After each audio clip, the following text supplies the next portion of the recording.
Dans cette vidéo, ce que je veux vous parler, c'est l'importance de se créer un objectif, mais aussi de gérer son risque. Okay? Donc, comment on va faire la première chose, c'est de se décider son objectif quotidien, combien vous avez d'objectifs quotidiens en pourcentage sur vos profits. Moi, par exemple, si je me fixe un objectif de 2% par jour, okay? Si vous avez mis 200 $ sur votre compte, 2%, ça veut dire 4 $. Okay? Donc, vous gagnez 4 $ sur votre journée, vous êtes comptable, vous avez fait votre 2%. Vous allez me dire, ouais, mais 4 $, c'est pas beaucoup, je fais beaucoup plus que ça. Oui, pour l'instant. Mais si vous vous dites que vous faites 2% constamment tous les jours, okay?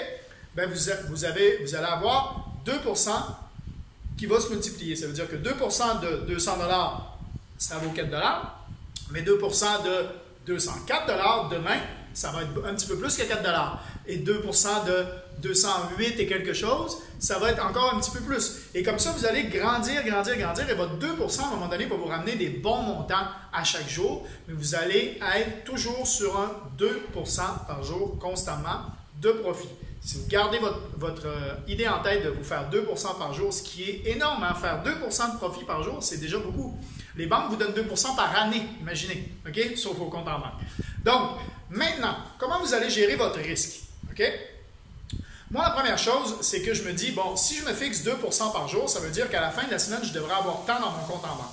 Des fois, le jeudi soir, je vais avoir déjà atteint mon résultat. Donc, le vendredi, je n'ai pas besoin nécessairement de faire des trades parce que j'ai atteint mon objectif de la semaine. Okay? Donc, je me prends un vendredi de congé. On sait que les jours de la semaine, vous savez que le lundi, c'est le retour des investisseurs, c'est les rentrées. Ce n'est pas nécessairement bon de trader le lundi. Okay? Ça peut être bien, hein? Il y en a qui adorent le lundi.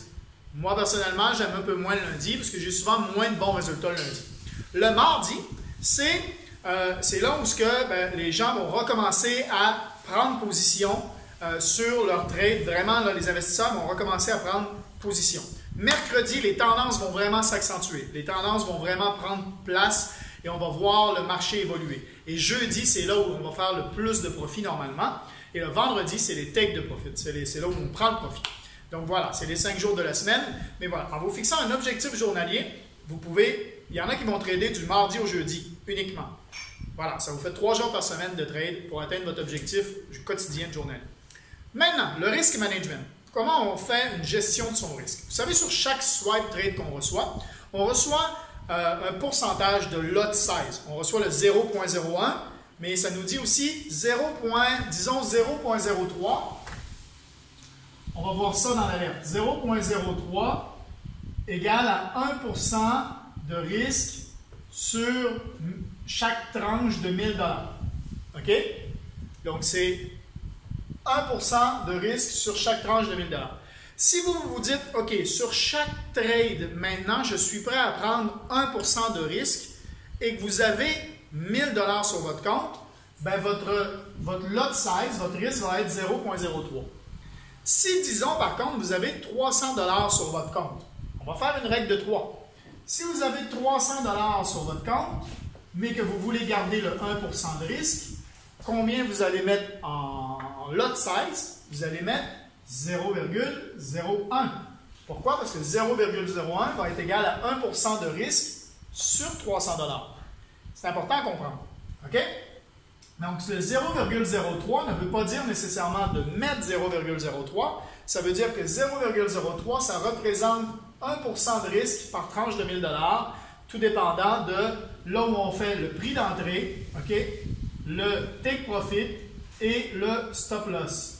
Okay? Donc, ce risque-là ici, il est égal à 0,03. Mettons, ça va être 1% par tranche de 1000 $. C'est le risque. Ça veut dire que si, disons, on prend un risque de, ça va être 10 $, si je ne me trompe pas, 10 $, hop, ben ça va être 0,03 pour faire 10 $ sur cette différence-là ici. OK? C'est ça qui est le risque. Maintenant, on est d'accord qu'on a vu le lot size juste dans la vidéo avant. Le lot size, 0,03, ça équivaut à 30 cents par pip. OK? Eh bien, il faut savoir que importe ce que vous avez sur votre compte en banque, sur votre compte de courtier, OK? Peu importe le montant, ça équivaut quand même à ça. OK? Ça veut dire que si vous mettez 0,03, si ça monte de 10 pips, OK? Ben vous allez faire 3 $. Peu importe le montant que vous avez sur votre compte en banque. J'ai des gens qui me demandent régulièrement, OK, tu as fait 10 $ de profit aujourd'hui, tu avais combien en commençant? On s'en fout de combien j'avais. C'est le risque que j'ai pris sur chaque trade. Ça ne marche pas comme la bourse. C'est pas, j'investis pas mettons, mon 1000 $ que j'ai sur mon compte à chaque trade. J'investis un risque. Donc, un 0,30 par pip. C'est le lot size qui détermine mon risque sur chaque trade. C'est important de comprendre cette notion-là. Une fois que vous avez compris cette notion-là, vous pouvez calculer votre risque sur chaque trade.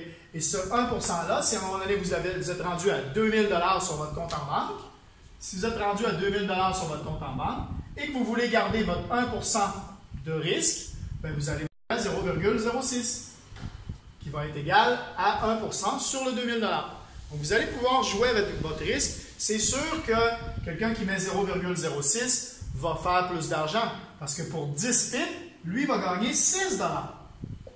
OK? Bien, si vous mettez 0,06 mais que vous avez juste 300 $ sur votre compte, vous allez quand même gagner 6 $. Mais vous pouvez perdre plus aussi. Si ça s'en va en descendant, vous perdez 6 $ si vous aviez un stop loss en dessous à 10 pips. 6 $ sur 300, ça équivaut à plus que 1% de risque. C'est juste ça qu'il faut comprendre. Ça, c'est pas...